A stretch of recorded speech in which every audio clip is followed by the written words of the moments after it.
आज प्रत्येक 10 व्यक्तींमधील तिसरी व्यक्ती ही डिप्रेशन, स्ट्रेस, एन्झायटी यापासून त्रस्त आहे. मग त्यासाठी करूयात आपण काही घरगुती उपाय.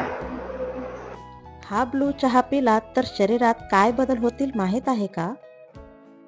हा चहा शरीर डिटॉक्स करतो, तुमची स्किन ग्लोईंग करतो आणि सर्वात महत्त्वाचं म्हणजे आपला स्ट्रेस कमी होण्यासाठी मदत करतो.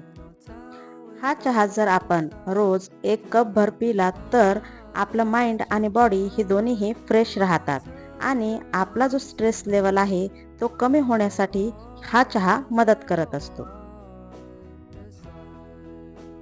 तुम्हीही हा ब्लू टी नक्कीच ट्राय करा आणि मला कमेंट करून नक्कीच कळवा. थँक्यू आणि धन्यवाद.